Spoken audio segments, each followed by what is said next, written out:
Hey everyone, welcome to Therapy Connections, the podcast where real therapists give you the highlights of the things we say in therapy and provide some skills, education, and ideas about how to feel better. This is not a replacement for traditional therapy, but can serve as a tool for refreshing and learning between sessions. Thanks for joining us. I like that one. Hello, everybody. Thank you for joining this episode of Therapy Connections. We're excited to keep talking about anxiety and keep increasing the education and the skills that we have. So today we want to talk a little bit about increasing our tolerance of emotions. A lot of times in life you can't always get away from a stressful situation or an anxious situation, and your only option might be to tolerate it. So when you guys think of increasing tolerance, what do you guys think of? Well, I think that sometimes we want to just jump in and get straight to fixing, right, Josh? We don't want to get straight into fixing emotions. Josh loves sitting and thinking about emotions and feeling. So much. No comment. But sometimes we want to jump in and get fixing right away. And instead, I think that it's really important for people to understand that before you can fix anything or even work on anything, you have to accept where it is and be able to have a certain level of tolerance for it. It's one of those things that you have to work on being able to sit with. Sometimes when I explain this concept to kids or teenagers, I tell them that we almost have to do like emotional weightlifting to help them build up their emotional muscles to be able to handle sitting with bigger things. Now you're speaking Josh's language. So there was a question that was posed in one of our team meetings the other day, talking about tolerating emotions. And I found that it's interesting because there's lots of different ways to tolerate emotions. And these guys aren't lying. It's not one of my favorite things to do because you often hear of the fight or flight response. I also tend to be a freeze person. I think there's a third one in there. But there is truth to the fact that sometimes you do just have to experience the emotion. And I have been there too. When I think back over, my career and even maybe before being a therapist, there's been times where I've felt really anxious and you can't necessarily do something about it immediately. And so you do have to learn how to sit with them and tolerate them. The trick is figuring out how to best do that, right? So I'm curious, what do you guys do? How do you throw that out to some of your clients on how to increase our ability to tolerate that? I would say that I actually have clients lots of times do some exercises, like mental exercises, right? Where we identify a situation or a memory that we have that makes us feel a specific emotion. It doesn't necessarily have to be just an uncomfortable emotion. It could be something that's really positive, really fun. And then we sit and just notice that memory, sit with the feeling of that memory, and practice holding on to it. And then we'll take a minute and we'll shift away and we'll go to a different emotion that has a different memory that has a different emotion attached to it, and practice sitting with that one. In this way, we learn how to have more control over our emotions because we learn that we actually do have the ability to move from one emotion to another emotion.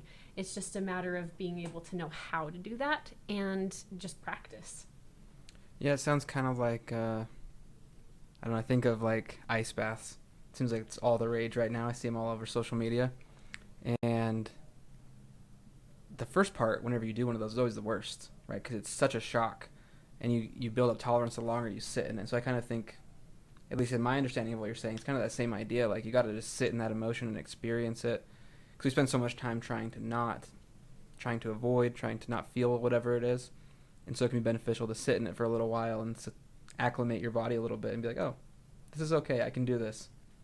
I like your analogy of an ice bath because I think it's actually quite a bit like that. How often do we feel an emotion and it feels so intense that we just jump right out, It's like, I'm not doing that. Yeah. And if you could find a way to sit in it a little longer, you would acclimate to it a little bit more, right? Your breathing would return to normal, some of those things. Well, or nearly normal.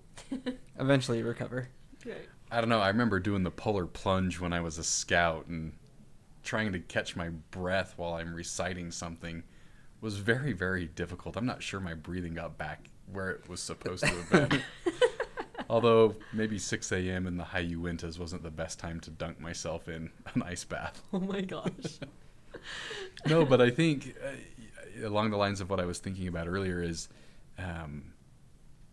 I think anxiety happens a lot of times when we feel a lack of control. And I think there's lots of situations that we can't control as human beings. Just for an example, think relationships. You can't control other people's response in a relationship, right? And so sometimes you have to learn how to sit with it and experience it and tolerate it before you can do something about it, which is apparently my MO or my bread and butter, right? Sure. So yeah, it's important to be able to tolerate. So what would you say, we talk about practicing tolerating, what's a good skill that someone could practice by themselves to practice tolerating emotion? So I think even just identifying a certain situation or even a memory that brings up an emotion for you, and let yourself just sit in it for a few minutes. Bring it to your mind as vividly as you can. Sit in the feeling for a minute. Try not to run away from it. And then if you notice that it starts to get a bit intense, remind yourself you can shift away from it. But do it, multiple times, maybe not all in a row, but over days and weeks so that you get used to tolerating emotions.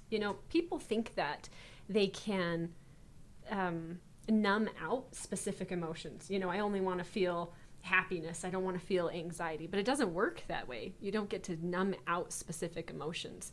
So instead, pick emotions from, several different categories of emotions and practice sitting with those. Sit with things that are pleasant, sit with things that are unpleasant. Give yourself a minute to just kind of wash away in it, and then you'll be able to build up a better tolerance. One of the things that I do, and I should specify, I don't work a ton with younger kids, right? I'll do some teenage work, but mostly with adults and young adults. I'm a big fan of guided imagery. And so the idea behind guided imagery is that somebody helps walk you through some type of image that you can bring up, whether you as the client bring it up or the therapist does.